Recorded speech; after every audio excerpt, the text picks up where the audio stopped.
तो हम role of citizen charter in public administration बताना है मुझे। पब्लिक एडमिनिस्ट्रेशन का जो रोल है सिटीजन चार्टर में वो क्या है, एक हेडिंग बना लीजिए, लोक प्रशासन में नागरिक सिटीजन चार्टर की जो भूमिका है। इसमें ये कहता है कि provides for standard service delivery to citizens. एक बात ये कहता है, provides for standards of service delivery to citizens. इसका कहना है कि जो नागरिकों को जो सेवा दी जाती है ना बच्चा, उसके वितरण का ये मानक प्रदान करता है। किस स्टैंडर्ड पे आप सर्विस को देंगे उसका यह मानक प्रदान करेगा। और हाँ, क्या हुआ,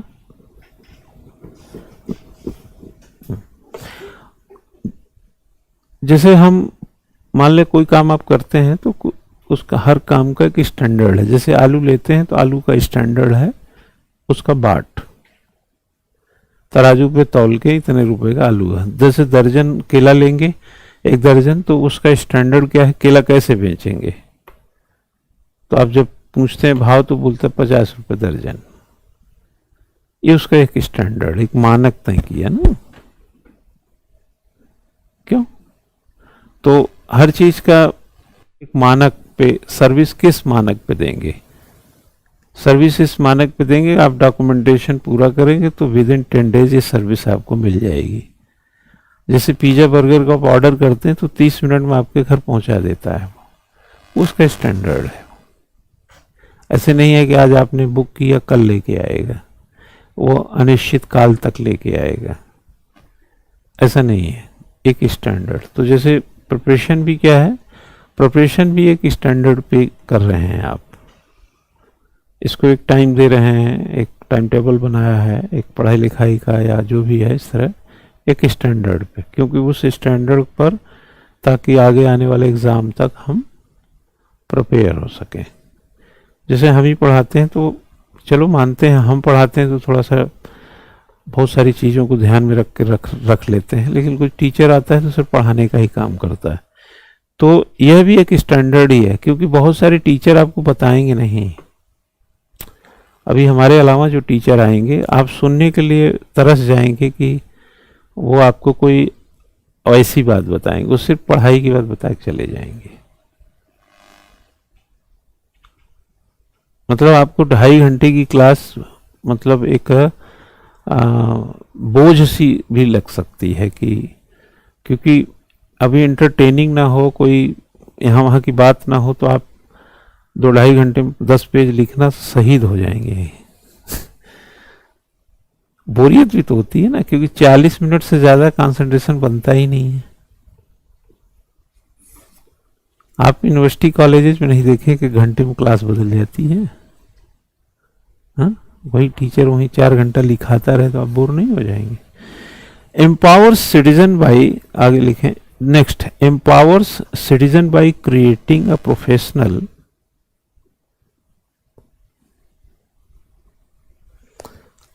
and customer oriented environment for the delivery of service या delivery of services, environment for the delivery of services।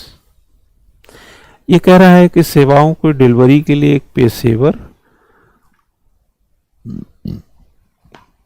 और ग्राहक उन्मुख वातावरण को बना के नागरिकों को सशक्त करना। आपको सिर्फ सर्विस नहीं देना है ना, सर्विस को पेशेवर तरीके से देना है और एक सर्विस का एक अच्छा पर्यावरण भी हो।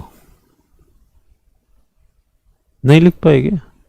Customer oriented environment for the delivery of services, empower citizen by creating a professional and customer oriented environment for the delivery of services. ठीक है ना। कोई भी काम, जैसे एक सिर्फ ये कह रहा है कि प्रशासन की क्या भूमिका हुई बच्चा, लोक प्रशासन में सिटीजन, ये जो नागरिक चार्टर की क्या भूमिका होती है।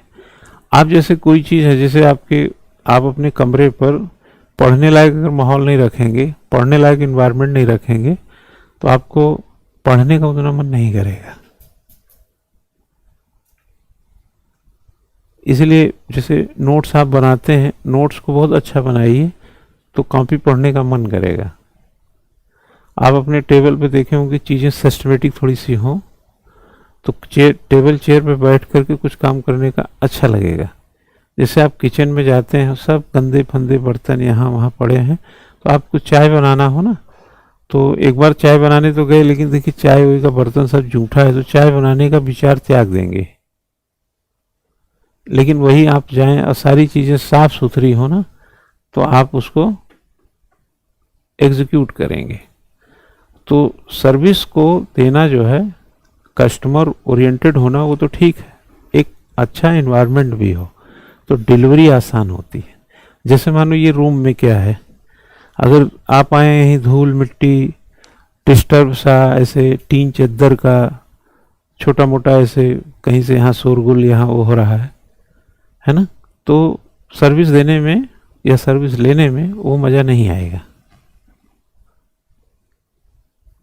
है ना। इसीलिए देखेंगे जो होटल्स हैं या जो रेस्तरां होते हैं वो इसीलिए खूबसूरत। नाई का एक दुकान भी कितना बढ़िया बना के रखता है कि वो बाल काटने, जब आप अंदर जाएं तो आपको बाल कटवाने का मन करे।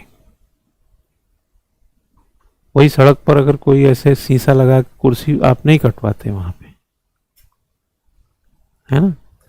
आप देखे होंगे जब फ्रूट्स की दुकान पे जाते हैं, जो फ्रूट्स बेचते हैं वो कितने चमकदार सारे सेब हो, संतरे हो, कितने बढ़िया सिस्टमेटिक लगाए होते हैं, और दूर से ही आपको दिखते हैं बड़े यार बढ़िया फ्रूट्स हैं।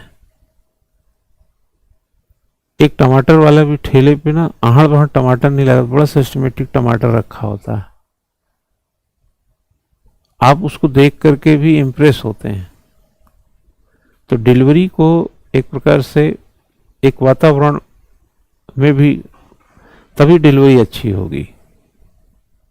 किचन में खाना बनाने का वातावरण, पढ़ाई टेबल पे मतलब अपने कमरे में पढ़ाई का वातावरण, क्लासरूम में क्लास का वातावरण, लाइब्रेरी में लाइब्रेरी का वातावरण, ये अलग अलग डिफरेंट पर्टिकुलर प्लेसेस के पर्टिकुलर इन्वायरमेंट हैं।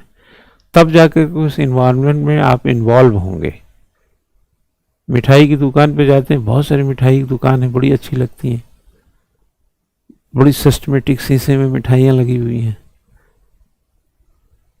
है ना। तो ऐसे कोई भी जगह हो सकती है XYZ जो उसको फुलफिल करती है, तो डिलीवरी भी आसान होती है, और आप कस्टमर हैं तो आपका ध्यान भी रखा जा रहा है। इसमें आगे है कि बूस्ट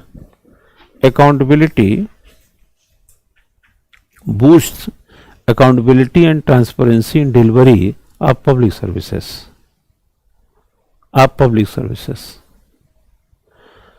सार्वजनिक कहा जाता है कि इसमें इसका मतलब ये हुआ कि सार्वजनिक सेवाओं के वितरण में जवाबदेही और पारदर्शिता को बढ़ावा देता है ना। जब आपको 10 दिन में कोई चीज तय कर दिया गया तो एक तो अकाउंटेबिलिटी तय हो गई कि 10 दिन में करना है, और दूसरी चीज है कि उसमें पारदर्शिता इसलिए है कि 10 दिन में हुआ है, ऐसे थोड़ी है कि फाइलें पड़ी हुई हैं। तो सिटीजन चार्टर जो है, लोक प्रशासन में सिटीजन चार्टर का जो रोल है वो ये है कि इस पर अकाउंटेबिलिटी और ट्रांसपेरेंसी को बढ़ा देता है। अकाउंटेबिलिटी और ट्रांसपेरेंसी जहाँ पर बढ़ जाएगा, है ना, वहाँ पर सर्विस अच्छी मिलने लगेगी। ठीक है। नेक्स्ट है provides for grievance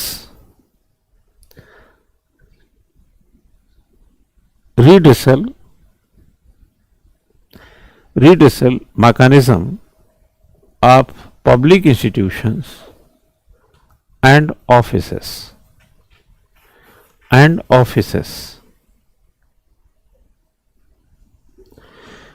provides for grievances, grievances word होना चाहिए, grievance redressal mechanism of public relation and officers, offices कर दीजिए उसको।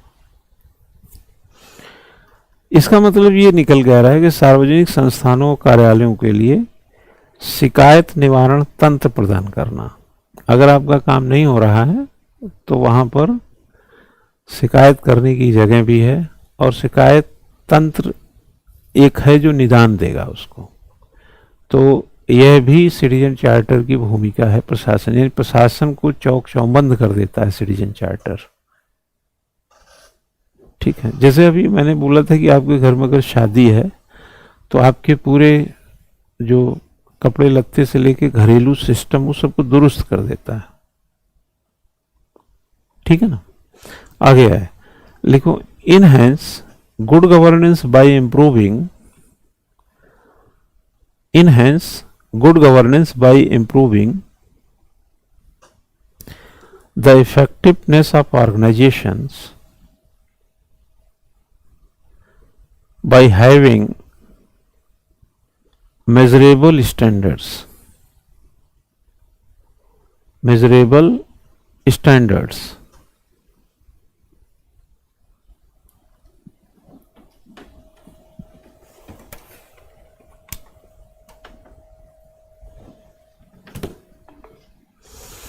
ठीक है, क्या लिखा? Measurable standards. इसने यह भी कह रहा है कि मापने योग्य मानकों के माध्यम से संगठन की जो एक प्रकार से व्यवस्था है उसको आप सुधार सकते हैं, उसकी प्रभावशीलता बढ़ा सकते हैं, सुशासन को बढ़ावा दे सकते हैं। ये चीजें इससे कर सकते हैं मापने की। Participatory democracy by making administration citizen centric.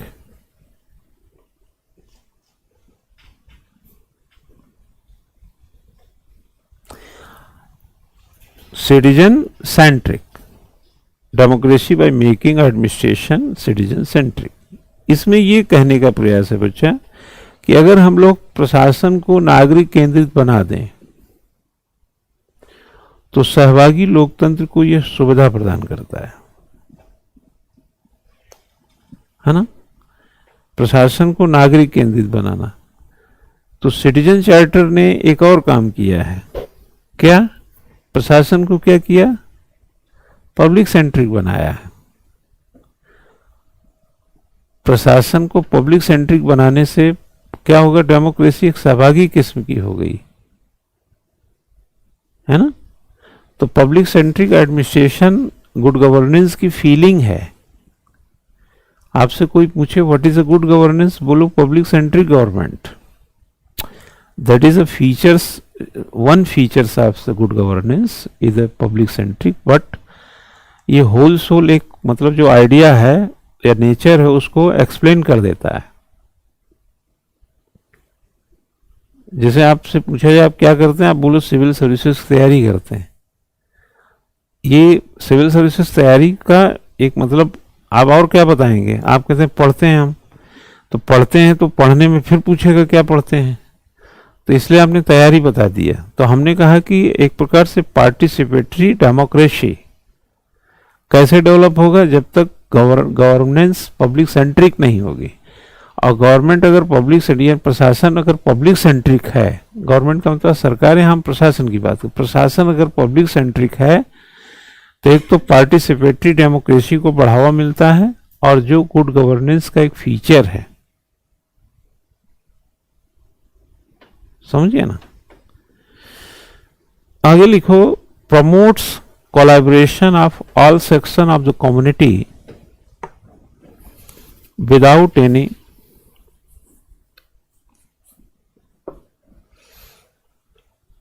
Prejudice. Prejudice पूर्वाग्रह कहते हैं इसको। Promote collaboration of all sections of the community without any prejudice. इसका कहने का मतलब है कि बिना किसी पूर्वाग्रह के समुदाय के सभी वर्गों को सहयोग वर्गों के सहयोग को बढ़ावा देना, है ना। सिटीजन चार्टर ने क्या किया, एक प्रकार से सभी वर्गों को बिना किसी भेदभाव, बिना किसी पूर्वाग्रह के आगे बढ़ाने में प्रशासन को तैयार किया, उनके रोल को ठीक कर दिया। जैसे सिविल सर्विसेज की तैयारी आपको एक प्रकार से अनुशासित कर दिया, आपको नॉलेज से भर दिया, आपके अंदर एक जीवन के प्रति जो आकांक्षा, महत्वाकांक्षा होती है, उसमें बढ़त बना दिया, आपके पढ़ने के आवर को मेंटेन कर दिया, डिसिप्लिनरी अप्रोच की ओर लेके चला गया और आपको एक अच्छे सुनहरे जीवन को या सुजीवन की ओर घसीट ले गया। इस पूर्वाग्रह से आप बाज आइए, मतलब इसमें कोई पूर्वाग्रह नहीं है ये, क्योंकि यह ऐसा तो है नहीं कि इसमें ऐसा हुआ नहीं है, ऐसा हर साल होता है कि जो पढ़ता है वो आईएएस बनता है, आईपीएस बनता है, आईआरएस बनता है और भी कुछ बहुत सारी सर्विसेज में बनता है। उसके जीवन में गुड लाइफ आता है, उसके करियर में उछाल आता है, उसकी आकांक्षा, महत्वाकांक्षा को बढ़त मिलती है, इमेज मिलता है, पैसा मिलता है, सुविधा मिलता है, घर अच्छा रहता है, मेंटेन रहता है। एक प्रकार से जहाँ पे मिसकंडक्ट है या मिसमैनेजमेंट है, वो सब चीज़ें उसके फेवर में बड़ी पॉजिटिव हो जाती हैं और स्वयं एक अच्छा आदमी भी बन सकता है, बनता है। तो वैसे ही सिटीजन चार्टर में जो चीज़ें कही गई हैं, उससे प्रशासन जो है कहीं ना कहीं किसी पूर्वाग्रह से बिना लिप्त ग्रस्त हुए सभी के समुदाय को आगे बढ़ाने का काम करता। ऐसे ही बिना किसी लाग लपेट के, बिना किसी टेंशन के, बिना किसी फालतू चीज़ की कि यार पढ़ेंगे तो मतलब आईएएस बन के कोई फ़ायदा है कि नहीं है, आईपीएस बन के क्या फ़ायदा होगा, कहीं ऐसा ना हो कि आईपीएस बने 2 साल में नौकरी चली जाए और फिर हमको नौकरी ढूंढना पड़े। ऐसा कोई पूर्वाग्रह नहीं है इसमें, हाँ, कि हम आईएएस आईपीएस बनेंगे, पता नहीं हमको बंगला मिलेगा कि नहीं, गाड़ी मिलेगा कि नहीं, पोस्टिंग भी होगी कि नहीं होगी, होगी तो कहाँ होगी, पता नहीं सैलरी ठीक से देंगे कि नहीं देंगे। यह कोई पूर्वाग्रह नहीं है इसमें, यह बिल्कुल निश्चित है, सुनिश्चित है, अनुशासित है, संदर्भित है और आपके इच्छा और महत्वाकांक्षा की परिपूर्ति की दिशा में है और आपके सुजीवन जीवन, आपके और भी जितने भी कमी कसर वाली चीज़ें, उनकी पूर्ति में ये वाहक का काम करता है। तो इसको लेकर के कोई पूर्वाग्रह न रहे, ऐसा मतलब पूर्वाग्रह अगर की कोई गुंजाइश नहीं है। मतलब एक बार प्राइवेट नौकरी में तो आप सोच सकते हैं पता नहीं कब तक रहेगी, सवेरे रहेगी कि नहीं रहेगी, बंगलौर में ही रहेंगे कि हैदराबाद चले जाएंगे, ये सब तो पूर्वाग्रह हो सकते हैं, लेकिन सिविल सर्विसेज में ऐसा कोई पूर्वाग्रह नहीं है। ठीक है ना। लास्ट लिखिएगा,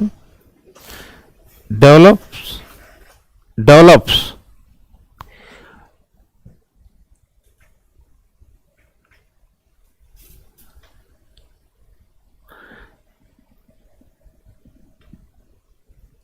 monitoring and evaluation for service delivery,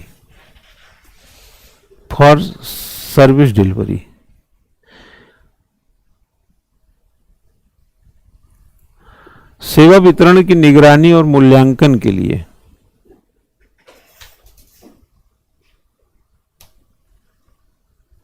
develops standards लिख लेते तो ज्यादा अच्छा बन जाता है। ये डेवलप्स स्टैंडर्ड्स फॉर निगरानी के लिए मानदंड विकसित करता है ना।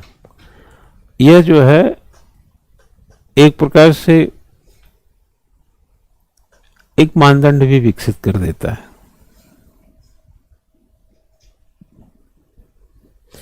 सिटीजन चार्टर में क्या कमी हो सकती है, तो लिख दीजिए short coming of citizen charter in India, एक हेडिंग बनाइए, short coming of citizen charter in India, Bharat में सिटीजन चार्टर की कमियां, कोई कमियां भी हैं। अब हम छोटा छोटा कुछ हेडिंग्स बताएंगे, उससे आपको आइडिया आ जाएगा। एक आएगा devote of participative mechanism, devote of participative mechanism, हम यहां कह रहे हैं भागीदारी तंत्र रहित,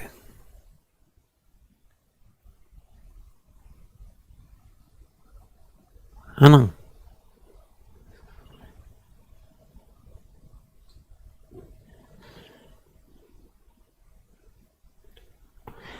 ऐसा माना गया है, इधर सुनो, कि समझ गए हैं कि नहीं यार? हाँ,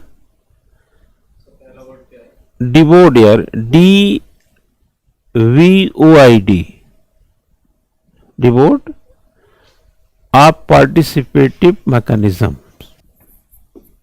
सुनो इस हेडिंग से, भागीदारी तंत्र सहित,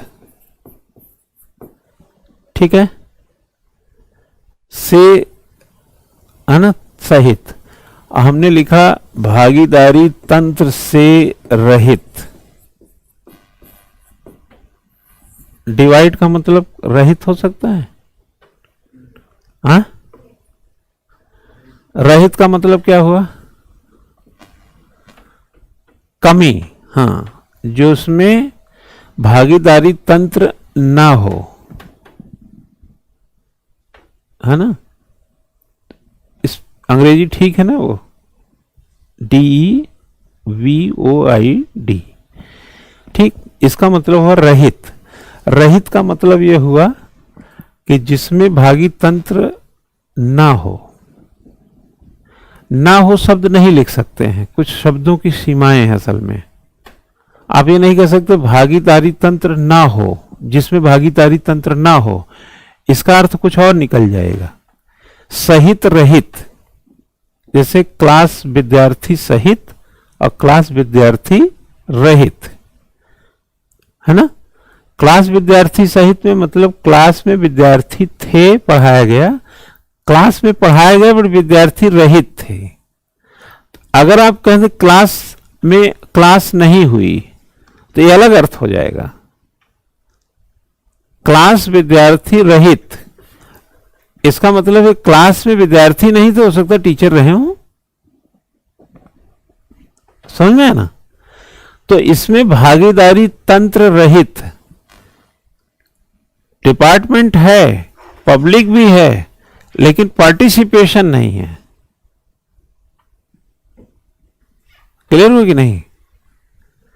डिपार्टमेंट भी है, लोग भी हैं, पब्लिक भी है, बट आपस में पार्टिसिपेट नहीं किए।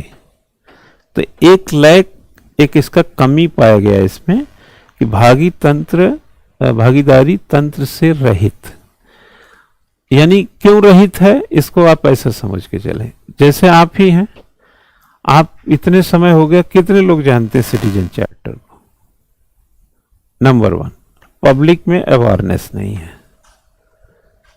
नंबर 2, कितने अधिकारी हैं जो सिटीजन चार्टर बनाने के बाद उनको ट्रेंड किया गया? उनको ट्रेंड भी नहीं किया गया। आपने एक नया नियम ला करके उनको दे दिया, बट न उससे वो ट्रेंड हुए और न पब्लिक में कोई अवेयरनेस बांटा गया। तो भागीदारी तंत्र से रहित रहेगा, पार्टिसिपेशन जो मैकेनिज्म है वो कमजोर रहेगा। कुछ समझ में आया? हाँ, अभी एक कानून जैसे कोई चेंज होता है, उस कानून को लेकर के जो जानकार हैं उनको क्या ट्रेनिंग दी गई? देखते हैं इतने कानून बनते रहते हैं, कानून आते हैं, फिर लोगों से काम, वही पुलिस वाले होते हैं, उन्हीं को नहीं पता रहता है।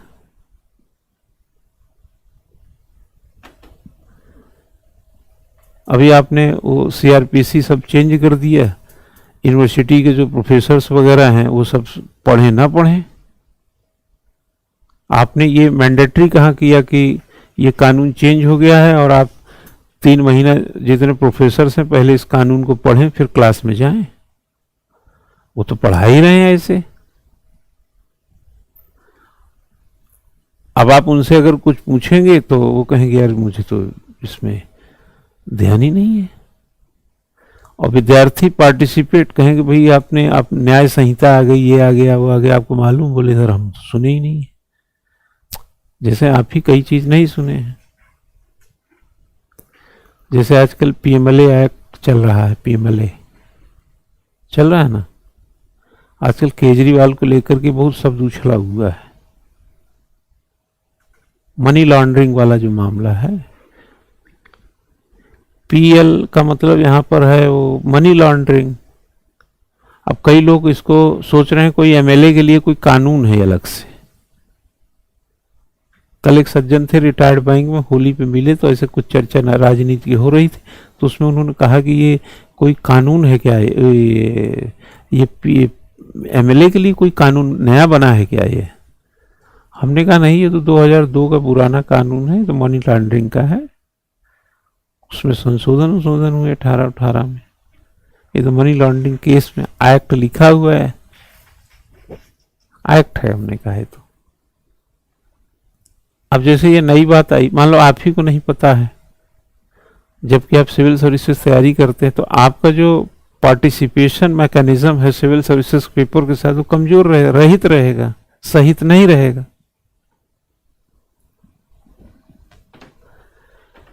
तो कोई नई चीज आती है तो आपके लिए जिम्मेदारी बन गई ना आपको सीखना।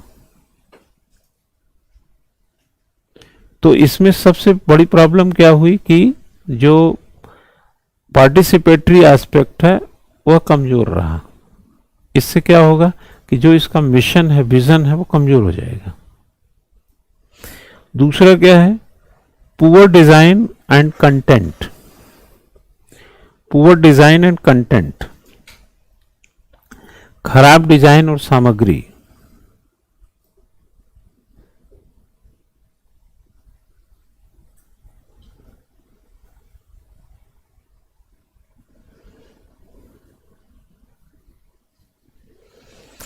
ऐसा कहा जाता है कि जो महत्वपूर्ण जानकारियां हैं, इंपॉर्टेंस, एक प्रकार से इंपॉर्टेंट नॉलेज, उससे लोग अनभिज्ञ ही हैं। और कोई भी देखोगे, जब संविधान भी बना था तो डॉक्टर अंबेडकर ने कहा था कि संविधान सभी को जानना चाहिए, संविधान सभी को पढ़ना चाहिए। जबकि डॉक्टर अंबेडकर साहब से बेहतर शायद शिक्षा को और कोई शायद ही समझ पाए कि वो किस मुफलिसी में और किस स्तर की पढ़ाई किए थे। वो मतलब आम ऐसे नहीं कि 10वीं 12वीं कर लिए पढ़ाई हो गई उनकी। वो पढ़ाई की जो अंत होता, इंतहा होता, वहां तक पहुंचे। और भारतीय राष्ट्रीय आंदोलन के उन दिनों में अगर पढ़े लिखों की बाकायदा फहरिस्त बनाई जाए तो डॉक्टर अंबेडकर कहीं अव्वल ना हो उसमें। और मुफलिसी का वो दौर और परेशानियों में भी उन्होंने पढ़ाई को एक चरम दिया। और जब संविधान बना तो उनको क्या नहीं पता था कि हमारे देश में 20% भी साक्षर नहीं है। 18.33% तो 1951 की जनगणना में जाएंगे तो लिटरेसी थी। लेकिन फिर भी उन्होंने कहा कि संविधान सभी को पढ़ना चाहिए। संविधान सभी को पढ़ने का उनका भाव ये था कि भाई आज नहीं कल आप जब पढ़ लिख लेंगे तो आप संविधान जरूर पढ़ें, क्योंकि संविधान पढ़ेंगे तो आप अपने अधिकारों को जानेंगे, जो महत्वपूर्ण पक्ष है। लेकिन यहां पर महत्वपूर्ण जानकारी का अभाव दिखता है सिटीजन चार्टर में, क्योंकि इसकी डिजाइन में कोई ना कोई कमी है। आप कोई भी विधा, कोई व्यवस्था, कोई कानून, कोई एक्ट, कोई अधिनियम, नियम, अध्यादेश कुछ भी लाते हैं तो यह सिर्फ कागजों में अगर सजावट की चीज रहेंगे और हुक्मरान या जो प्रशासन के लोग हैं वो भी नहीं ठीक से समझते हैं इसको। भाई आप इसी से अंदाजा लगाइए, शायद 15 जनवरी से 4-5 दिन का उत्तराखंड टेक्निकल यूनिवर्सिटी में एक वर्कशॉप थी।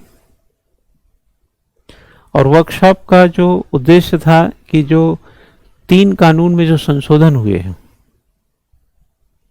है ना, उन संशोधनों से, संशोधन क्या हुआ, पूरी व्यवस्था बदल दी गई है। उनसे जो यूनिवर्सिटीज़ के प्रोफेसर्स वगैरह हैं उनको अवगत कराना, उनकी जो चेंजेस हैं उनसे उनको परिचय कराना। 16 जनवरी को इसी मामले में हम भी लेक्चर देने गए वहाँ पर।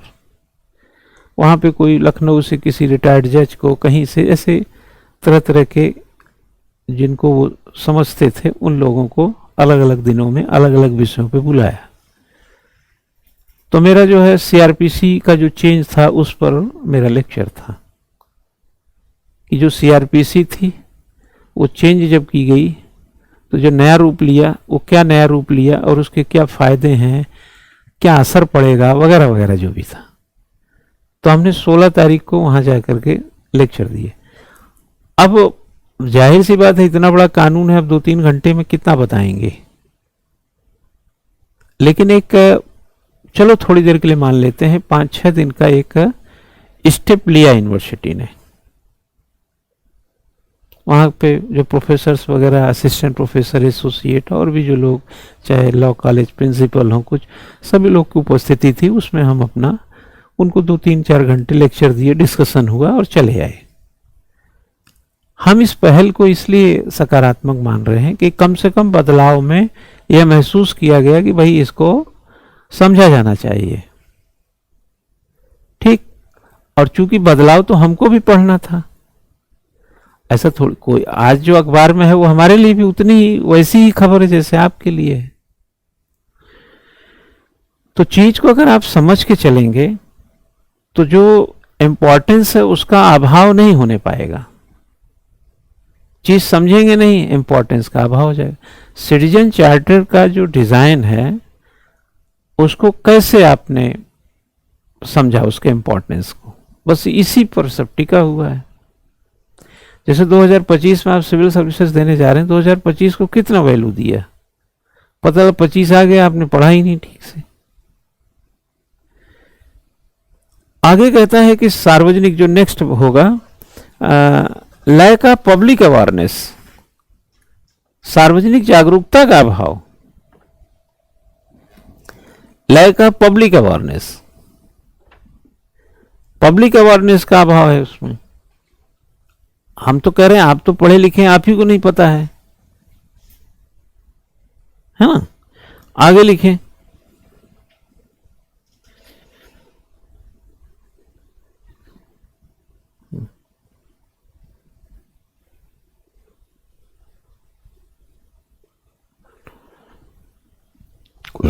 measurable standard of delivery are rarely defined.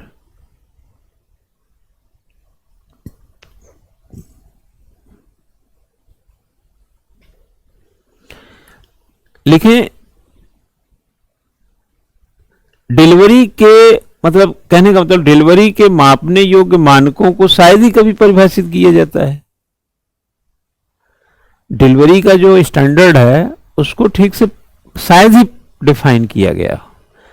Example जैसे आप ही हो सकते हैं, आप मतलब इस बात का कि आप 24 घंटे में क्या करते हैं शायद ही आप सोचते हो, क्या क्या करते हैं शायद ही आप कभी आकलन करते हो, कभी डिफाइन करते हो, उसको एनालाइज करते हो। मतलब जैसा समय बीत गया आपने बिता दिया उसको। जब जन जागरूकता नहीं होगी, जब उसके इंपॉर्टेंस में अभाव होगा, भागीदारी भी उतना मजबूत नहीं होगी, चेतना जनता में होगी नहीं, तो राजू ये कमी तो हो ही जाएगी यार। भाई बहुत रिसर्च हुए इस पे, टेलर वगैरह ने किया कि एक सर्विस कितने समय में दे सकते हैं। आपने कभी गौर किया होगा कि प्राइवेट जो कंपनीज होती हैं वो आगे इसलिए बढ़ती हैं क्योंकि उन्होंने अपना स्टैंडर्ड पे बड़ी मैच्योरिटी से काम करती हैं। क्यों? सरकारी व्यवस्थाएं हैं वो उतनी मैच्योरिटी से काम नहीं करती। जैसे एक एग्जांपल देते हैं, आप किसी स्कूल को देखिए, किसी प्राइवेट, आप लोग सब जानते होंगे, किसी प्राइवेट स्कूल को देखिए, वो अगले साल अप्रैल में, जैसे इसी साल को ले लो, 2024 अप्रैल में जो सेशन में विद्यार्थी को लेने के लिए नीचे से, वो अक्टूबर नवंबर में ही प्रक्रिया शुरू कर देता है। फॉर्म निकालेगा, टेस्ट वेस्ट लेगा, मतलब वो जनवरी फरवरी आते आते वो किसको एडमिशन देना होगा उसकी लिस्ट बना चुका होगा। और लोग दूसरे स्कूल में पढ़ रहे हैं या बच्चे अभी नए नए जाएंगे स्कूल में, वो जाएंगे अप्रैल में, फरवरी में फीस उस देकर अपना एडमिशन करा चुके हैं। और यही सरकारी स्कूल में चली जाइए। कहने का मेरा मतलब ये कि जो निजी लोग हैं वो अपने स्टैंडर्ड को कैसे मेंटेन किए हुए हैं, इसीलिए उनकी स्कूल में फीस भी ज़्यादा आती है और उसमें जो भी पॉसिबिलिटीज़ हैं बेहतर वो भी शायद लोग पा रहे हैं। तो सिटीजन चार्टर जो है उस पॉसिबिलिटी पर उतना खरा शायद नहीं उतर पाया, क्योंकि इसमें डिलीवरी के क्या स्टैंडर्ड होंगे वो उस तरीके से बहुत सीरियसली हो सकता है मैच्योरिटी के साथ लिया ही नहीं जाता है। भाई आप ही को मैं उदाहरण तो दे रहा हूं ना कि आप ही 24 घंटे को किस स्टैंडर्ड पे बिताते हैं, कभी आप आकलन ही नहीं करते होंगे। जहां टाइम कट गया कटने दो, क्यों? आगे एक और लिखिएगा, tendency little interest show by the organizations in adhering to their citizen charter, adhering to their citizen charter। ये कह रहा है कि संगठनों द्वारा अपने सिटीजन चार्टर का पालन करने में बहुत कम रुचि दिखाई गई है। Little interest shown by the organization in adhering to their citizen charter, रुचि कम दिखाते हैं। अरे उनको काम ही करना है यार, पहले भी तो करते थे, तो वो क्यों इतना इंटरेस्ट दिखाएंगे? जैसे आप क्लास के प्रति इंटरेस्ट क्या है, बस बात उतना समझिए। आपको पता है यार पढ़ना है, कल भी गए थे आज भी जाना है, खत्म हो गई बात। समझ गए ना? हमको भी पता है कि 6:30 बजे क्लास लेना है, तो आप क्लास कितने इंटरेस्ट से ले रहे हैं यह उसकी बात हो रही है। काम करने वाला कितना इंटरेस्ट से काम ले रहा है। ठीक है, क्या है, लाए कागज, हाँ जमा कर दो, जाओ 2-3 दिन में आना। 2-3 दिन में क्यों आए, अभी कर दो। क्यों? अभी कर देते हैं। कागज लाए, हाँ लाए, ओके ठीक है, जाओ ठीक है, हो गया। अब आपने उसको 3 दिन, भाई 3 दिन क्यों, क्या, किस स्टैंडर्ड पे 3 दिन? कार्य मानक की दृष्टि से किस स्टैंडर्ड पे 3 दिन? यार कोई इलेक्शन अभी है 2024 का, उसका भी एक स्टैंडर्ड रखा गया है कि कब कोड ऑफ कंडक्ट लाएंगे आप, इलेक्शन का जो मॉडल कंडक्ट आप लाते हैं, उसके बाद आप फिर वो कब प्रचार उचार का देंगे, कब पर्चा दाखिल करने तक का देंगे, वापस करो ये करो, फिर कब वोटिंग होगा, फिर क्या एक होगा ना उसका। फिर 4 तारीख को बता दिया कि साहब इलेक्शन डिक्लेयर करेंगे। करो यार चुनाव, लड़ो देखेंगे, वोटिंग देखेंगे बाद में। पहले प्रचार उचार कर लो, जब कर लेना बताना, उस दिन वोटिंग कराएंगे।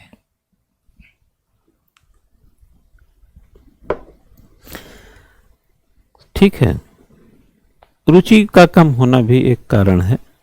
और रुचियां कम क्यों होती हैं, इसके पीछे आपने कभी देखा क्या कारण हो सकता है रुचि कम होने का? हाँ जी बच्चा। हाँ? रुचि कम होने का कारण बताओ।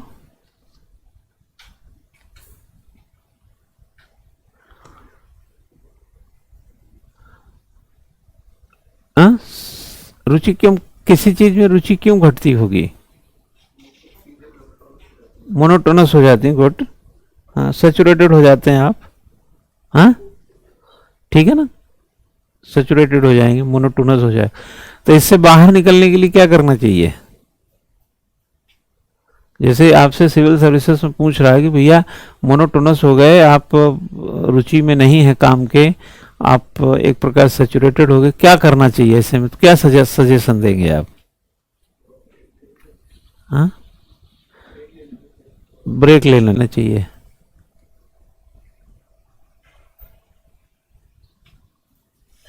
हाँ जी मेहर, ब्रेक कर लेना चाहिए। और ब्रेक लेने से वो ठीक हो जाएगा? हाँ,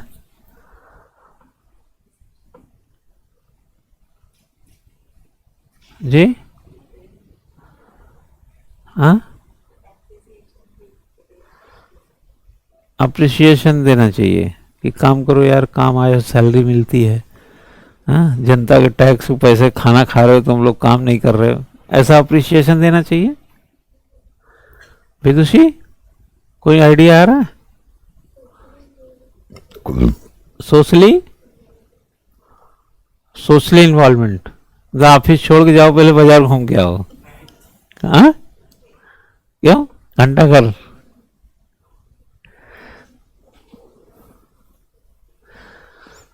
ब्रेक तो बच्चा काम के थकावट पे दिया जाता है। जैसे आप काम कर रहे हैं, आप थोड़ा सा खाना ना खा लेते हैं, ब्रेक कर लेते हैं। सैचुरेशन तो डे बदला आधा घंटा में ही आपको हो गया, तो उस समय भी ब्रेक। आप ऑफिस में जाते हैं तो देखेंगे 1 घंटे का ब्रेक होता है।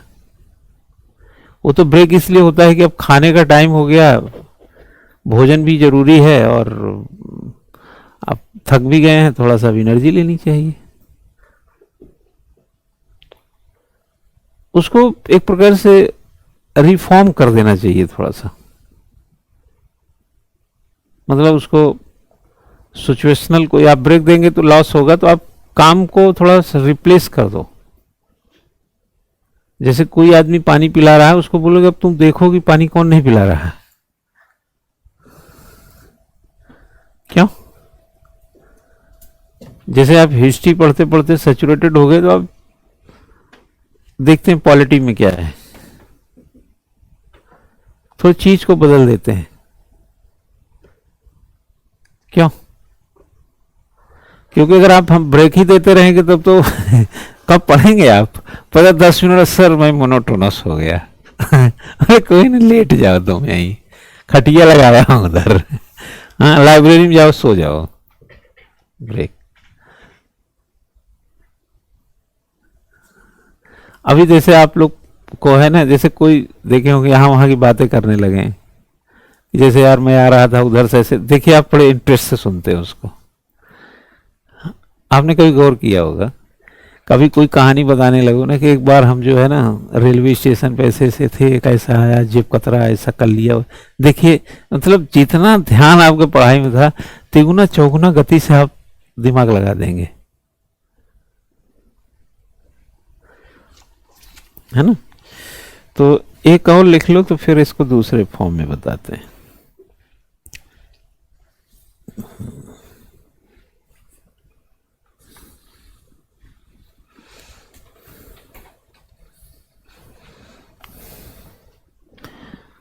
चलो छोड़ देते हैं, हेडिंग बनाओ, reforming citizen charter to make them effective.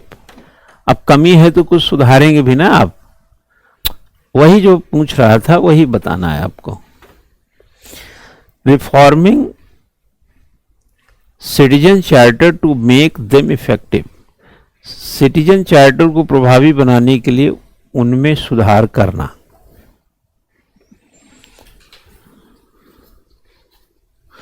सुधार कैसे करेंगे बच्चा? One size does not fit all,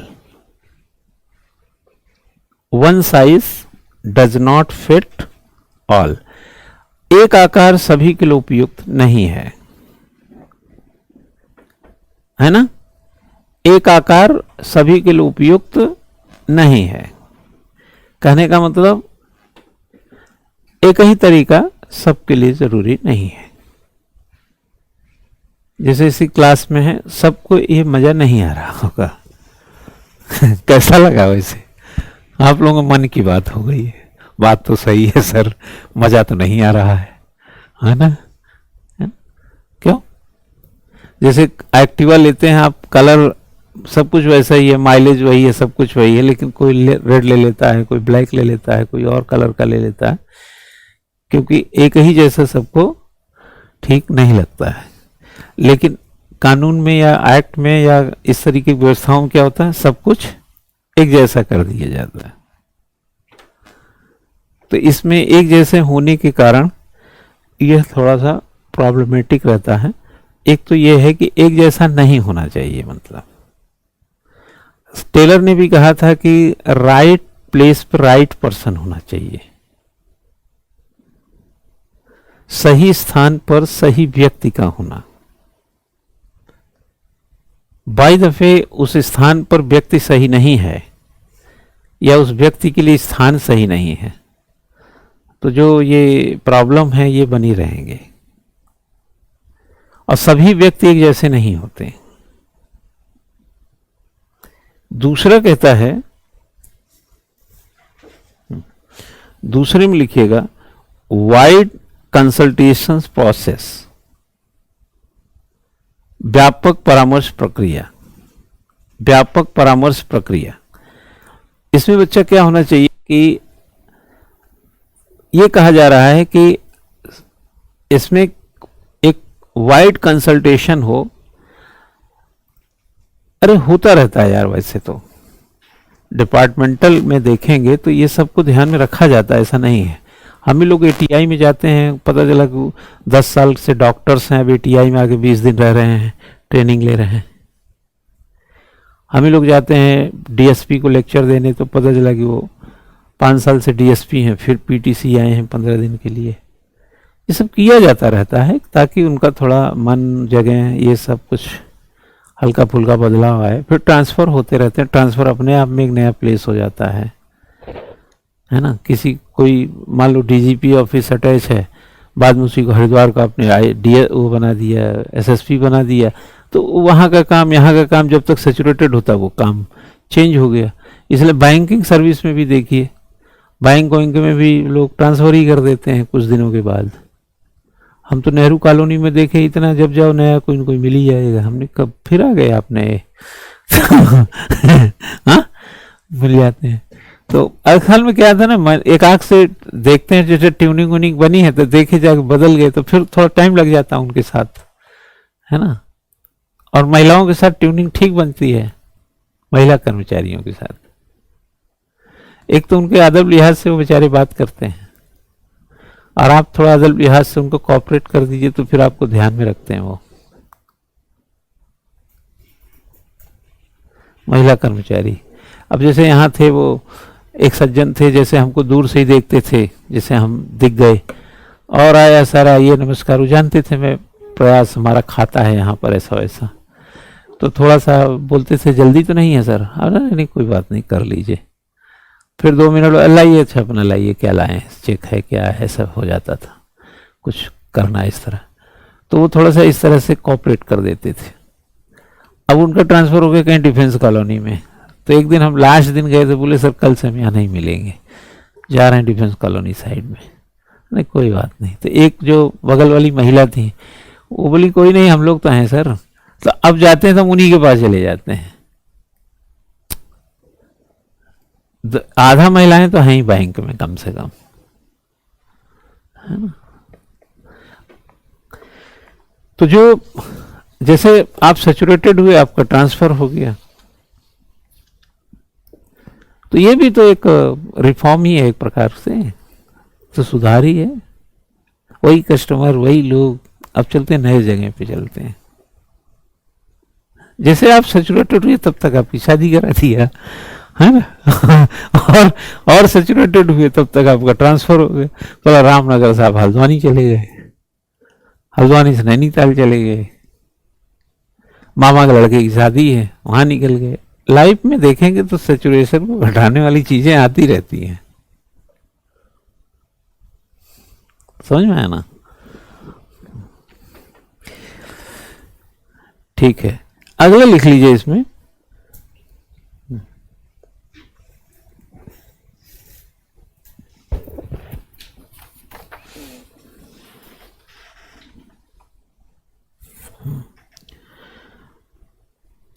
redressal mechanism in case of default।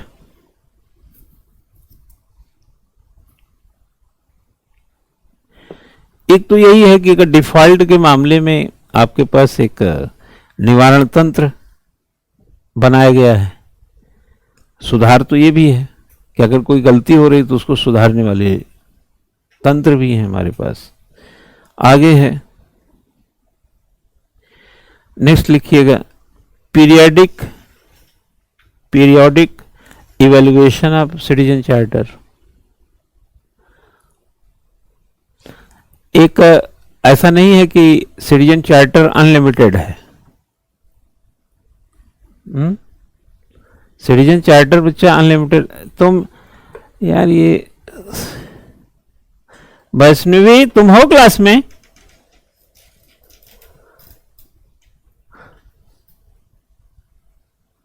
Vaishnavi class में है बेटा? अगर है तो आप बताओ।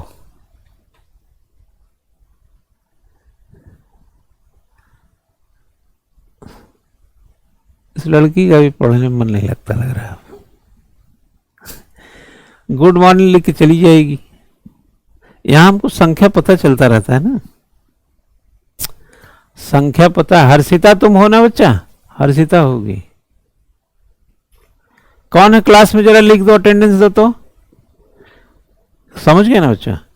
इसमें हम ये कह रहे हैं कि अवधिक, जैसे आपने कह दिया कि आपके यहाँ पानी का जो कनेक्शन है 15 दिन में लग जाएगा, तो पीरियड तो है, उससे इवेल्युएशन हो जाता है, तो ये भी एक रिफॉर्म है। जैसे 15 दिन में हमने कहा आपका टेस्ट लेंगे, तो क्या है, आपकी पढ़ाई का इवेल्युएशन हो गया ना। क्या? हाँ जी,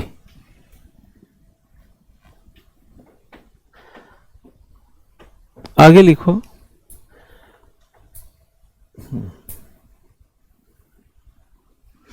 बहुत ढिला गए यार तुम लोग।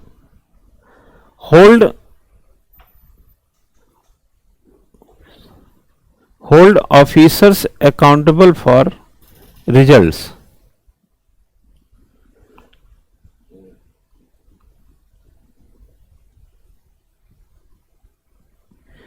परिणामों के लिए अधिकारियों को जवाबदेह बनाना या बनाएं, उनको अकाउंटेबल बनाएं। किसको? अधिकारियों को।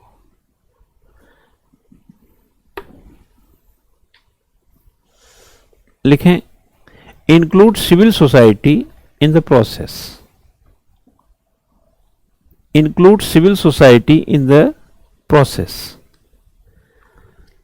इस प्रक्रिया में नागरिक समाज को शामिल करें, यानी नागरिक समाज को इसमें शामिल करें, सिविल सोसाइटी को।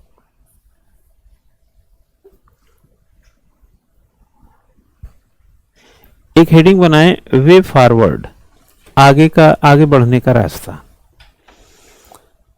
Way forward.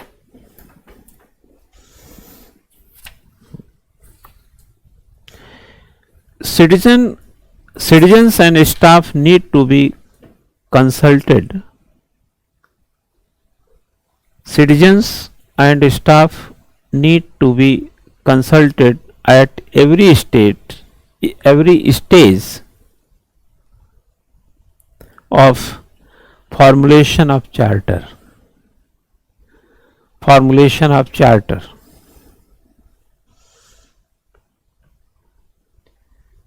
चार्टर के निर्माण के प्रत्येक चरण में इसका मतलब हुआ कि नागरिकों और कर्मचारियों को परामर्श करने की आवश्यकता है।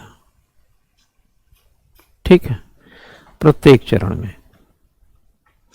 एक दफा हमको सर्विस टैक्स के लोगों ने नोटिस भेजा, बहुत पुरानी बात है, नेहरू कॉलोनी में, शायद 10-12 साल पुरानी बात है। कस्टम ऑफिस नहीं है नेहरू कॉलोनी में, आप देखें ना, हाँ, बड़ा सा एक ऑफिस है। तब सर्विस टैक्स लगता था। सर्विस टैक्स सेंट्रल गवर्नमेंट का काम था, तब जीएसटी नहीं था। तो हम बगल में ही थे, वहीं कोचिंग चलती थी, तो हम चले गए। हमने कहा इनको जरा हम चले ही जाते हैं। तो एक पांडे जी थे लखनऊ के, वही थे आईटीओ, मतलब वो service tax officer something, STO जो भी बोलते थे। एक इंस्पेक्टर होते हैं, उसके ऊपर अफसर होते हैं। तो हमने उनसे मिले, हमने कहा ये लेटर किसने भेजा? तो उन्होंने कहा भेजा होगा, डिपार्टमेंट से जाता है। तो बोले कि सर्विस टैक्स के को ध्यान में रखकर ये भेजा जाता है। तो आपने इसका जवाब दे दिया? हमने कहा नहीं, वही जवाब देने आए, जबानी।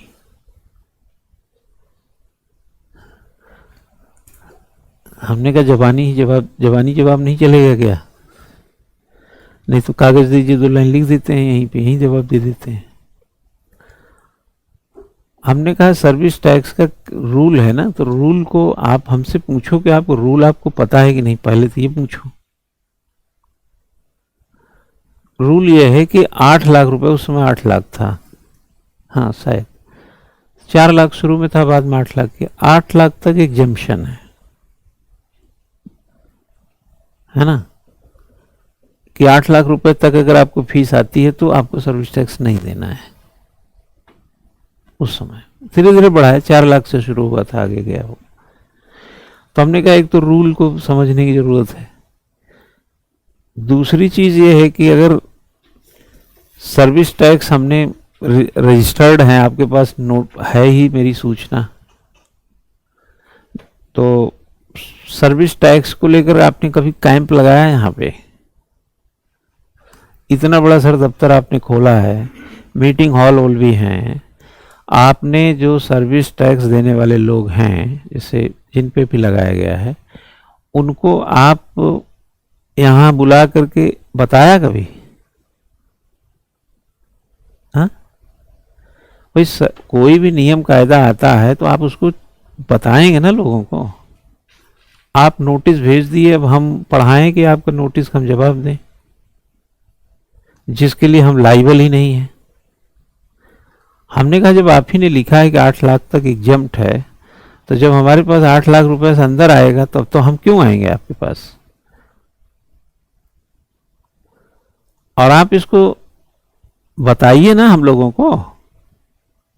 आप तो यही काम करते हैं, हमको क्या मालूम, हम तो पढ़ाने का काम कर, हमसे पूछिए पढ़ाने में क्या सिविल सर्विसेज का सिलेबस है, हम बताएंगे। आपके बच्चे को पढ़ना है तो वो हमारे पास आएगा, तो हम उसको पहले बताएंगे ना कि बेटा फर्स्ट पेपर भी होता है, सेकंड भी होता है, ये होता है, वो होता है। तो आपने हमको बताया है बुला के, पैसा हमसे चाहिए, हम ही को पता नहीं है, नोटिस भेज दिया आपने। हमने कहा कि वैसे तो आपको ये करना चाहिए, लेकिन आप पता नहीं करेंगे कि नहीं करेंगे, लेकिन आइंदा सर नोटिस नहीं भेजेंगे आप। नोटिस इसलिए नहीं भेजेंगे कि नोटिस लेने में हमको दिक्कत नहीं है, हमको जवाब देने के लिए सोचना पड़ेगा। हम पढ़ाने का काम करेंगे, आपको जवाब दें। तो कॉपरेट कीजिए, जब हम लोग बहुत अमीर बन जाएंगे तो छुपेगा नहीं, दिखेगा। तो हमने एग्जाम्पल दिया, हमने कहा अंबानी अमीर हैं तो दिखते नहीं है क्या? भाई कोई अमीर आदमी अमीर दिखता है? हाँ, किसी अरबपति आदमी को देखें वो स्कूटर से चलता है, वह अमीर तो अमीर दिखता है। हाँ, तो वहीं 2 लाइन लिख के बोले इसका जवाब दे दीजिए, आप जाइए। तो मेरा कहने का मतलब जब भी कोई चीज आता है, कोई चेंज आएगा, तो उसका पथ क्या है, उसके प्रगति का रास्ता क्या है, पहले जिसके से जो फायदा ले लो उस तक पहुंचाओ। आप भाई जैसे हमारा प्रयास आईएएस कि ये लोग कैसे आएंगे, उन तक पहले पहुंचाओ ना इसको, चाहे इंटरनेट से पहुंचाओ, किसी जानकारी तो हो। फिर जब वो आएगा तो उसको आप बताएंगे ना कि प्रीलिम्स में ये होता है, मेंस में ये होता है, वो होता है, उसको पता तो चले पढ़ना क्या है। हमने सीधे मिठाई वाले को उठा कोचिंग बैठा दिए, उसको लेने देना नहीं आईएएस से। तो हमारे यहाँ जैसे जीएसटी ही है, ज्यादा जानकारी नहीं, हम तो रिसर्च ही किए उस पर। सीए तक को ठीक से नहीं पता, वो बोले साहब क्या पता करें, अगले दिन फिर बदल देते हैं ये। 40 सीए से हमारी बात हुई, वो तो पूरा डेटा लिखा रहता रिसर्च में, हमने कहाँ कहाँ क्या किया। 80 हमने दुकानदारों से पूछा, पेट्रोल पंप हो कुछ हो सबसे पूछा। अरे तुम ही लोगों से करवाया यार, कुछ तो हमने किया जा जाके, बाकी बच्चों को दिए थे ना 20 क्वेश्चन थे, वो 20 क्वेश्चन बच्चे ले जाके भरवाते थे, जो जवाब आता था वो भरवाते थे। कहाँ कहाँ हम घूमते, वहां 200 लोगों से पूछा, और 40 हमने जीएसटी का ऑफिसर्स वगैरह से पूछे।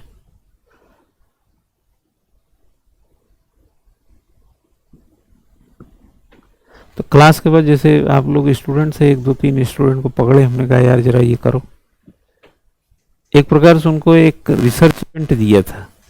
तो होता है विदेश की यूनिवर्सिटियों में, इसीलिए तो लोग रहते हैं। अब हमने एक कोई चीज जैसे सिटीजन चार्टर पर एक क्वेश्चनेयर तैयार किया, 20 क्वेश्चन, और हमने 4 तरीके के लोगों को सिलेक्ट कर लिए। एक हमने एकेडमिक जो कॉलेज यूनिवर्सिटी में पढ़ने वाले लोग हैं, एक उनको सिलेक्ट कर लिया। एक हमने जो व्यापारी लोग हैं उनको सिलेक्ट कर लिया। एक जो अधिकारी लोग हैं उनको सिलेक्ट कर लिया। एक चले गए आम जनता में चले गए, और सबसे हमने सेलेक्ट कर लिया कि 20 जो है हम, या चलो 20 ही ले लें, अधिकारी से बात करेंगे, 50 व्यापारी से बात करेंगे, 100 विद्यार्थी टाइप के लोगों से बात करेंगे, और 50 आम जनता से बात करेंगे। अब इसमें भी हमने दिमाग में रख लिया कि इसमें 25 महिलाओं से बात करेंगे, 25 पुरुषों से। इस पे भी ध्यान ले लिया, कम से कम 40 लड़कियों से बात करेंगे, 60 लड़कों से। इस पे भी हमने ध्यान दे दिया कि इसमें 5 पेट्रोल पंप वालों से, 5 सोनारों से, 5 इस दुकानदार, ऐसे पूछेंगे। और यहाँ पर भी हमने अधिकारियों में भी देख लिया कि कुछ हायर क्लास रहे, कुछ इस तरीके से। और हमने एक सर्वे कर लिया, क्वेश्चन का क्या जवाब आया। उसके बाद हमने उस सर्वेक्षण को पाई चार्ट में डेवलप करके 40-50 पेज की रिपोर्ट तैयार कर दी है। बस उसके बाद हमने पता किया कि सिटीजन चार्टर को लेकर के ज़्यादातर जो आम जनता है उसको जानकारी ही नहीं है। अब जैसे मान लो 50 हैं, तो हमने इसमें कहा कि भाई 80% महिलाएं और 70% पुरुष सिटीजन चार्टर सुने ही नहीं है।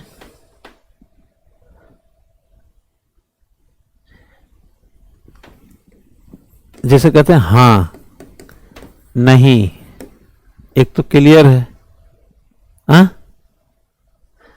एक तो होता है कि हाँ हम जानते हैं, एक हम नहीं जानते हैं, एक हमने हाँ सुना है, थोड़ा थोड़ा सुना है, हो सकता है, ऐसा वाला भ्रम वाला। अब 80% ने कह दिया हम जानते ही नहीं है, 75% ने 70% कह दिया हम जानते ही नहीं है, 10% ने कहा हाँ जानते हैं, बाकी का 10% लोगों ने कहा कि हाँ कहीं सुना है, ऐसा समझा है। हमने कहा जिस सिटीजन चार्टर को 20 साल हो गए आए हुए, उससे ज़्यादा 30 साल होने जा रहे, 20-25 साल, उसको 80% महिलाएं जानती ही नहीं है। ये सर्वे हो गया। समझ गए नहीं? अरे भाई, हमने पुलिस पे सर्वे करना है, 20 क्वेश्चनेयर तैयार किया और देहरादून के जितने चौराहों पर खड़े हुए जो ट्रैफिक कंट्रोल करने वाले, उनसे पूछा है भाई कि आप ट्रैफिक कंट्रोल को लेकर के जो सुविधा है उससे आप सहमत हैं?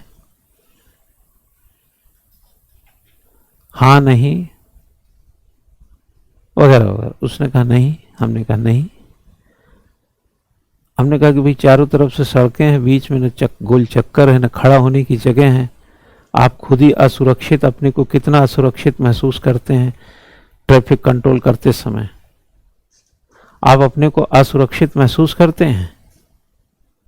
हाँ नहीं। उन्होंने कहा हाँ, असुरक्षित महसूस करते हैं। एक सवाल पूछ लिया कि आप जब से ट्रैफिक कंट्रोल कर रहे हैं तब से आपके साथ कोई हादसा, किसी ने आपको टक्कर मारा हो? हाँ मारा है। नहीं मारा है। ऐसे हमने 20 चौराहों को खंगाल करके या 50 चौराहों को खंगाल करके 20 क्वेश्चनेयर तैयार कर लिया और बताया कि देहरादून की ट्रैफिक व्यवस्था में, है ना, 40% या 50% ट्रैफिक कंट्रोलर जो है असुरक्षित रहते हैं। 30% 40% ने बताया कि वो ट्रैफिक कंट्रोल करना जो है सुविधाजनक नहीं है। अब वो रिसर्च हमने डीजीपी को भेज दिया। हमने कहा ये देख लीजिए देहरादून का ट्रैफिक का हालत, अपने पुलिस वालों को भी बचाइए, टक्कर पक्कर मार भगे जा रहे हैं लोग। अब आप चले गए, पुलिस वाले को बोले भाई साहब, हाँ अरे ये कुछ क्वेश्चंस हैं, 2 मिनट रुकिए जरा, ये हाँ नहीं ये क्या? अरे सर्वे कर रहे हैं हम लोग कि किस तरीके से ट्रैफिक व्यवस्था हमारी है। और आप लोग 4-5, अब आप जरा सोचिए कि जिस पुलिस वाले से आप जाएंगे पूछने के लिए, आपको एक नया एक्सपीरियंस होगा, एक नए तरीके, तो ये फायदा किसका हुआ? आपका व्यक्तित्व तो बड़ा होता है, यही तो होता है वहां का, है? तब रिसर्च करके तभी तो वो लोग आगे बढ़ते हैं। आगे बढ़ने का रास्ता क्या है? घर में बैठे रहो। आगे बढ़ने का रास्ता क्या है? खाना खाते रहो। आगे बढ़ने का रास्ता क्या है? नहीं पढ़ेंगे। आगे बढ़ने का रास्ता क्या है? मोनोटोनस पड़े रहेंगे। आगे बढ़ने का रास्ता क्या है? बालकनी से हम हटेंगे नहीं, चाहे मम्मी 3 बार चिल्लाई क्यों ना हो। और आगे बढ़ने का रास्ता है खाएंगे लेकिन करेंगे कुछ नहीं। आगे बढ़ने का रास्ता है orientation of staff about salient features.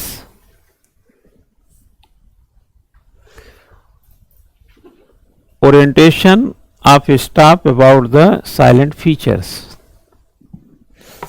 मुख्य विशेषताओं के बारे में कर्मचारियों का उन्मुखीकरण। उन्मुखीकरण इसका मतलब ये हुआ चेला कि जो जैसे आप ही तैयारी करते हैं, उन्मुखीकरण सिविल सर्विसेज की तरफ, सिविल सर्विसेज के फीचर्स की तरफ आपको झुकाना, तभी तो आगे बढ़ेंगे।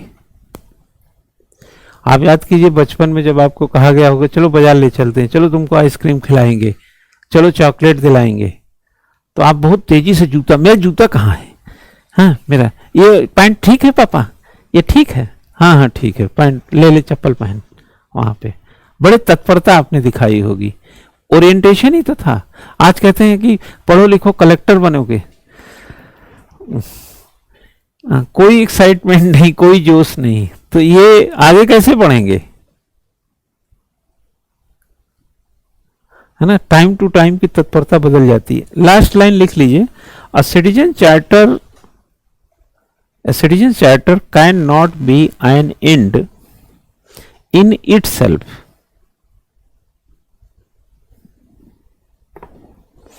इसका मतलब यह हुआ बच्चा कि एक नागरिक चार्टर का अपने आप में कोई लक्ष्य नहीं होता है, ठीक है ना? लिखें it is rather a means to an and,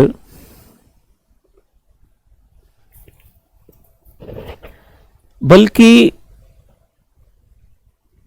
यह अंत का एक साधन है। A tool to ensure that the citizen is always at the heart of any service delivery mechanism.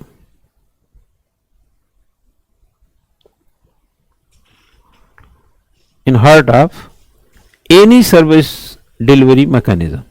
यह सुनिश्चित करने के लिए एक उपकरण है कि नागरिक हमेशा किसी सेवा वितरण तंत्र के केंद्र में है।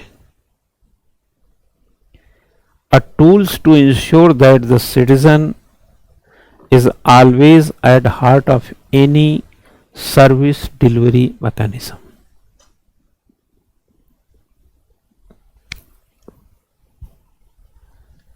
कुछ समझे ना?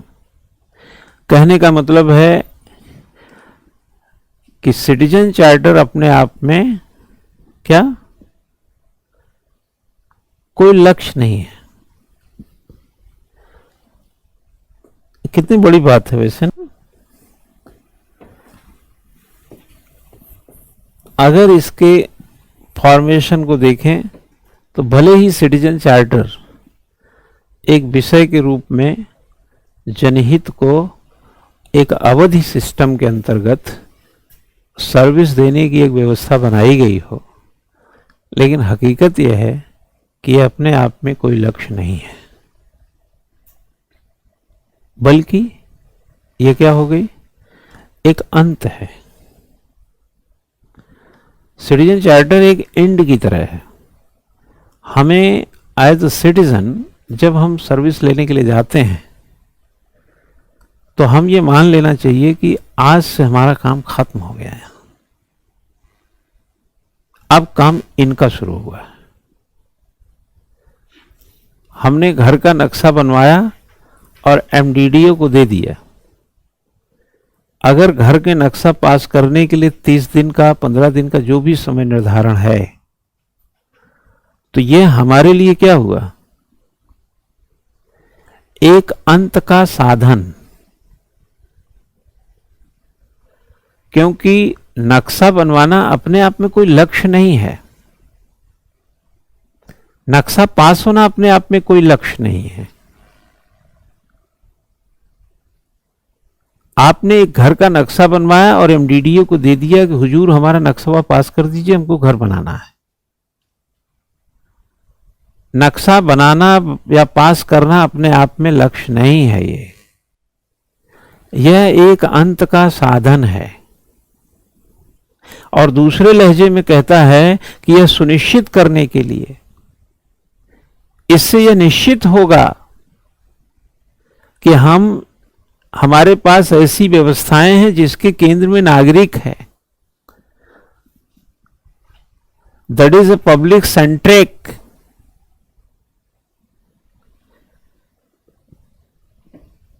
एक एस्पेक्ट, यह कोई गोल नहीं है अपने आप में।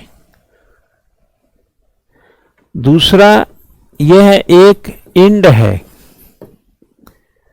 तीसरा, एक पब्लिक सेंट्रिक फेनोमिना है।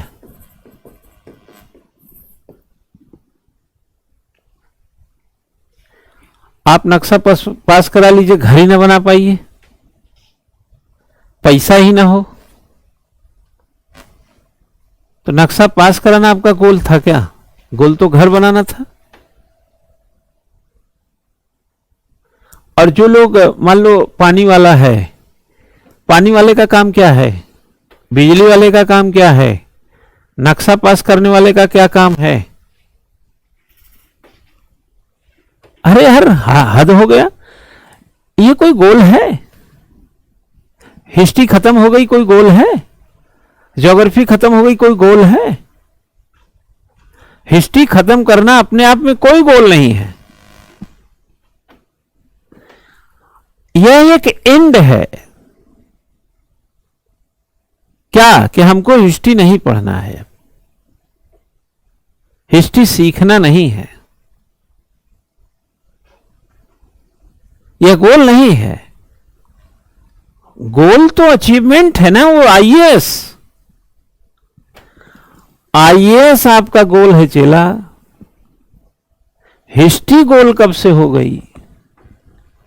हिस्ट्री अपने आप में कोई लक्ष्य नहीं है,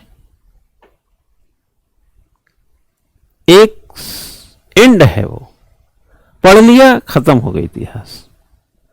और यहां पर एक पब्लिक सेंट्रिक आपने बताया कि एक सब्जेक्ट सेंट्रिक है ये।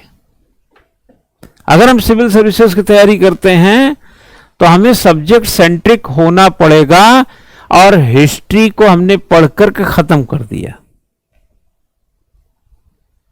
तो हिस्ट्री अपने आप में गोल नहीं है, ज्योग्राफी अपने आप में गोल नहीं है, पॉलिटी अपने आप में गोल नहीं, कोई भी सब्जेक्ट अपने आप में गोल नहीं है। आपने सिर्फ बताया कि you are a subject centric person, competitor, आप सब्जेक्ट सेंट्रिक है। पढ़ने के बाद एंड हो जाएगा, गोल नहीं है। अब बजरी, सीमेंट, सरिया, चूना, पत्थर, लकड़ी जो जुटाएंगे तब निर्माण होगा घर का, वह बनेगा मकान, उसको बोलते हैं आईएएस। जो 20 क्वेश्चन आपसे पूछा उसका जवाब देने के लिए आपने ये पढ़ा था, ये स्वयं में गोल है। और ये भी गोल नहीं है, ये भी गोल गोल है। गोल सिर्फ ये है,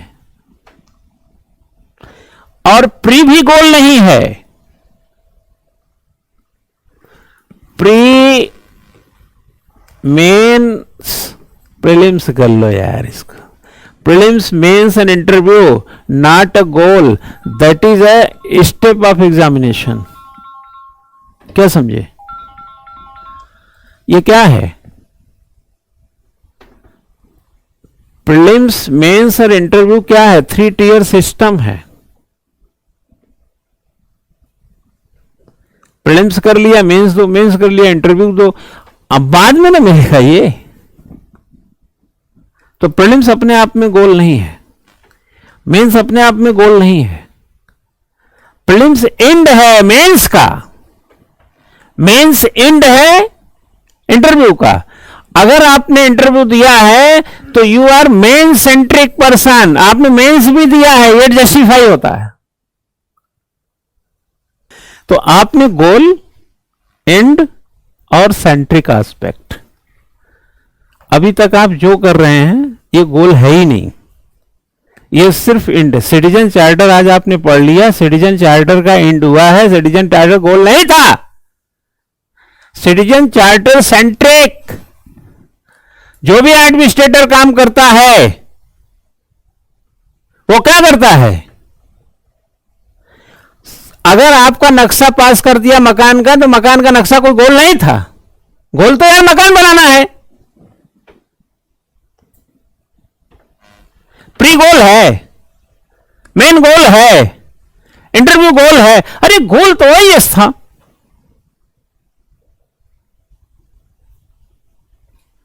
समझ गए कि नहीं? ये स्टेप्स हैं, ये स्टेप है, स्टेप।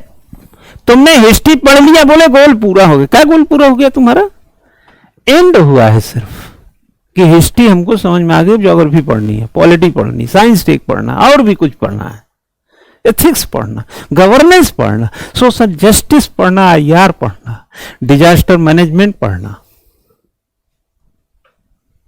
समझ गए ना? यह बताता है यू आर सेंट्रिक। जैसे हमने पूछा इंडियन पॉलिटी पढ़े, इससे पता चलता कि आप इंडियन पॉलिटी सेंट्रिक थे। बट सबको जोड़ करके जब कुनबा बनाएंगे तब पता चलेगा ये। ठीक है? तो कुल पढ़ने लिखने से ये पता चला बच्चा कि सिटीजन चार्टर स्वयं में कोई गोल नहीं है, यह साधन का एक अंत है, और यह सुनिश्चित करता है क्या कि जो जनता है वह प्रशासन के केंद्र में है। आपने पानी के कनेक्शन के लिए किया, पानी का कनेक्शन क्या गोल है भाई, और आपने कनेक्शन लगा दिया तो कौन सा अचीवमेंट पा गए आप। एक साधन का एंड कर दिया, अब नहीं लगवाना दूसरी बार पानी का टंका टंकी। अभी सड़कों पे सीवर लग रहे हैं ना, सीवर क्या है, अपने आप में गोल है।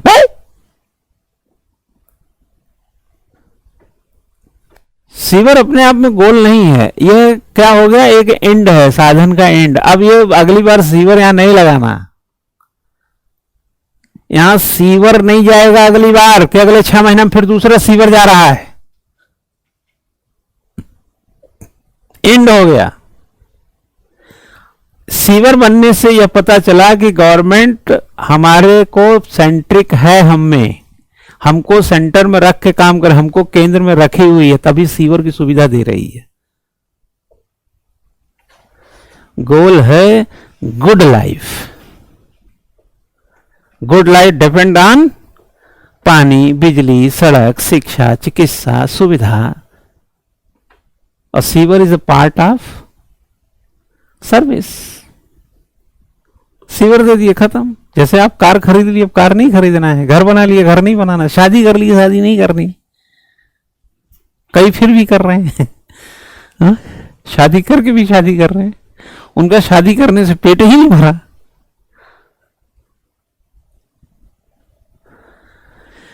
ठीक है, ठीक समझ में आ गया। ये था सिटीजन चार्टर।